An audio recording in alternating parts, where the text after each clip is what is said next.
उत्तर प्रदेश के मुजफ्फरनगर में ड्रग्स विभाग की टीम ने एक साथ कई दुकानों पर छापेमारी की। ड्रग्स विभाग की टीम जैसे ही जिला परिषद मार्केट पहुंची तो वहां दवा मालिकों में दहशत फैल गई। छापेमारी के दौरान नकली और प्रतिबंधित दवाइयों की सप्लाई और उनमें बरती गई अनियमितता की भी जांच की गई। छापेमारी में इन दुकानों से 19 सैंपल लिए गए तो वहीं करीब 12 लाख रुपए की दवाइयों के बिल न मिलने पर ड्रग्स विभाग की टीम ने उनकी बिक्री पर रोक लगा दी। श्रीलंका के खिलाफ खेली जाने वाली वनडे और T20 सीरीज के लिए टीम में नहीं चुने जाने के बाद शिखर धवन ने सोशल मीडिया पर एक पोस्ट की और अपने दिल की बात कह डाली। उन्होंने एक वीडियो शेयर करते हुए लिखा, बात हार जीत की नहीं होती, जिगरे की होती है, काम करते रहना चाहिए, बाकी रब की मर्जी। शिखर धवन की यह पोस्ट तब सामने आई जब उन्हें श्रीलंका के खिलाफ होने वाली वनडे और T20 सीरीज में मौका नहीं मिला। इधर मध्य प्रदेश के दमोह में स्वाइन फ्लू की वजह से 50 सूअर मारे गए। सभी सूअर अफ्रीकी स्वाइन फ्लू वायरस से संक्रमित थे और इसीलिए उन्हें मार दिया गया ताकि संक्रमण को फैलने से रोका जा सके। इससे पहले सूअरों में बीमारी के लक्षण मिलने के बाद उनके सैंपल जांच के लिए भेजे गए थे, जिनमें अफ्रीकी स्वाइन फ्लू वायरस की पुष्टि हुई। उत्तर प्रदेश में नए साल के मौके पर सुरक्षा को देखते हुए पुलिस के जवान मुस्तैद हैं और इसी कड़ी में बुलंदशहर के अलग अलग इलाकों में ड्रोन के जरिए नजर रखी जा रही है। नए साल पर यूपी पुलिस अलर्ट पर है। उपद्रवियों पर शिकंजा कसने के लिए पुलिसकर्मी हर इलाके में कड़ी नजर रख रहे हैं। वहीं कच्ची शराब बनाने वालों के खिलाफ भी कड़ी कार्रवाई की तैयारी की जा रही है। कच्ची शराब बनाने और उसकी बिक्री पर रोक लगाने के लिए पुलिस अब ड्रोन कैमरे का इस्तेमाल कर रही है। खासतौर पर गंगा और नहर के उन किनारों पर निगरानी की जा रही है जहां आमतौर पर पुलिस आसानी से नहीं पहुंच पाती। ड्रोन कैमरे के जरिए कच्ची और जहरीली शराब माफियाओं पर नकेल कसने की तैयारी है। इस सिलसिले में पुलिस अधिकारियों ने बुलंदशहर में गंगा नदी के किनारे तलाशी ली। नदी के किनारे या नहर किनारे हैं जहाँ पर इसकी संभावना हो सकती है, वहाँ पर ड्रोन कैमरों के माध्यम से निगरानी करेंगे और इसको चिन्हित करेंगे स्थान। इसके साथ ही अधिकारियों ने कहा कि ऐसे इलाकों में लगातार ड्रोन कैमरे से निगरानी जारी रहेगी।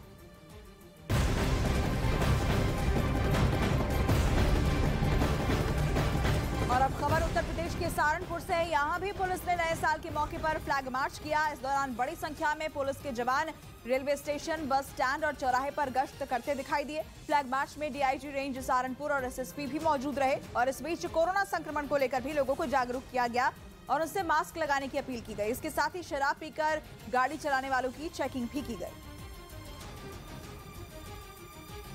राजस्थान के पूर्व मंत्री और गुजरात कांग्रेस के प्रभारी रघु शर्मा ने इशारों में अशोक गहलोत पर निशाना साध दिया। राजस्थान में अगले साल विधानसभा चुनाव होने और 2024 में लोकसभा चुनाव है, जिसके लिए पार्टी आलाकमान तैयारियों में जुट गया है। क्योंकि इस राज्य में कांग्रेस के सामने बीजेपी से बड़ी चुनौती पार्टी की अंदरूनी कलह है, जिसकी वजह से राजस्थान कांग्रेस के संगठन का भट्टा बैठ चुका है। करीब 2.5 साल से राजस्थान के कई जिलों में जिला प्रभारी ही नहीं है और 400 ब्लॉक अध्यक्ष, 26 जिला अध्यक्ष और 2200 मंडल अध्यक्षों के पद खाली हैं, जिन पर भर्ती के लिए राजस्थान कांग्रेस के नए प्रभारी सुखजिंदर सिंह रंधावा दिन रात बैठक कर रहे हैं। इसी बीच गुजरात कांग्रेस के प्रभारी रघु शर्मा उनसे मिलने पहुंच गए और इशारों में गहलोत पर निशाना साध दिया। व्यक्तिगत निष्ठाओं से पार्टियां नहीं चलती। रघु शर्मा राजस्थान के चिकित्सा मंत्री थे, लेकिन गुजरात कांग्रेस का प्रभारी बनने के बाद उन्हें मंत्री पद छोड़ना पड़ा, क्योंकि पार्टी हाईकमान ने उनसे एक व्यक्ति एक पद के फॉर्मूले पर काम करने को कहा था। लेकिन खबर आई थी कि गहलोत ने यह फॉर्मूला नहीं माना, क्योंकि कांग्रेस अध्यक्ष पद की रेस में शामिल गहलोत मुख्यमंत्री पद नहीं छोड़ना चाहते थे। क्योंकि अटकलें लगी कि उनके जाते ही सीएम की कुर्सी सचिन पायलट को मिल जाएगी। इस चक्कर में सितंबर में हुई बैठक से गहलोत खेमे के विधायक गायब रहे। रघु शर्मा ने गहलोत का नाम लिए बिना उसी घटना का जिक्र किया और एक बार नहीं बल्कि कई बार कहा कि कांग्रेस में हाईकमान से बढ़कर कुछ नहीं। राजस्थान का कांग्रेस का कार्यकर्ता हमेशा हाईकमांड के साथ खड़ा रहा है, किसी व्यक्ति के साथ खड़ा नहीं रहा है। रघु शर्मा को राजस्थान कांग्रेस का मौसम वैज्ञानिक माना जाता है, क्योंकि कहा जाता है कि वो पायलट और गहलोत दोनों के करीबी रह चुके हैं। ये तक कहा गया था कि उन्हें गहलोत की हर चाल की खबर रहती है। लेकिन राजस्थान कांग्रेस के नए प्रभारी से मुलाकात के बाद उनके तेवर अलग लगे। वो गहलोत से नाराज दिखे, क्योंकि बीजेपी से लड़ने को तैयार बैठी राजस्थान कांग्रेस का संगठन ही खड़ा नहीं हो पा रहा और इसी वजह से रघु शर्मा बार बार हाईकमान के फैसले को मानने की बात करते रहे और उम्मीद जताई कि विधानसभा चुनाव से पहले राजस्थान में कांग्रेस का संगठन मजबूत होगा। लेकिन दबी जमा से उन्होंने राजस्थान कांग्रेस के कार्यकर्ताओं को बता दिया कि किसी व्यक्ति के साथ नहीं बल्कि कांग्रेस हाईकमान के साथ चलने में फायदा है। मतलब ये कि विधानसभा और उसके कुछ महीने बाद होने वाले लोकसभा चुनाव से पहले राजस्थान में कांग्रेस को कई मुश्किलें पार करनी होंगी, जिनमें सबसे बड़ी मुश्किल है गहलोत और पायलट का झगड़ा, क्योंकि इस चक्कर में कांग्रेस बीजेपी से लड़ने की रणनीति बनाने पर ध्यान ही नहीं दे पा रही।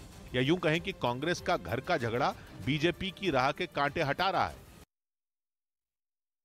टाटा सन्स के चेयरमैन एन चंद्रशेखरन महाराष्ट्र की नई आर्थिक सलाहकार परिषद के प्रमुख होंगे, जिसकी घोषणा महाराष्ट्र के डिप्टी सीएम देवेंद्र फडणवीस ने की और बताया कि नई आर्थिक सलाहकार परिषद कृषि, इंजीनियरिंग, बैंकिंग और शिक्षा पर फोकस करेगी। टाटा सन्स के चेयरमैन एन चंद्रशेखरन को आर्थिक सलाहकार परिषद का प्रमुख बनाने का मकसद भी उन्होंने बताया। फडणवीस ने जानकारी दी कि नई परिषद महाराष्ट्र को $1 ट्रिलियन यानी भारतीय रुपयों में 80 लाख करोड़ की अर्थव्यवस्था बनाने में मदद करेगी। उधर सीरिया में बड़ा आतंकी हमला हुआ है, जिसमें 10 लोगों की मौत की खबर। आतंकियों ने तेल कंपनी के कर्मचारियों को ले जा रही बस को निशाना बनाकर रॉकेट दागे थे। इस हमले में बस के परखच्चे उड़ गए और धमाके के बाद चीख पुकार मच गई। हमले में 10 लोगों की मौत हो गई और 4 लोगों के घायल होने की खबर है। बताया गया कि हमला एक ऑयल फील्ड के नजदीक हुआ है। हमले की जिम्मेदारी का तत्काल किसी ने दावा नहीं किया, लेकिन ब्रिटेन के एक युद्ध निगरानी समूह ऑब्जर्वेटरी फॉर ह्यूमन राइट्स का दावा है कि इस हमले के पीछे ISIS का हाथ है। ऑब्जर्वेटरी फॉर ह्यूमन राइट्स का यह भी दावा है कि इस हमले में तेल कंपनी के कम से कम 12 कर्मचारियों की मौत हुई है। उधर सरकार की ओर से जानकारी दी गई कि उत्तर में सीरियाई कुर्द के नेतृत्व वाली सेना ने ISIS स्लीपर सेल के 52 आतंकवादियों को गिरफ्तार किया है।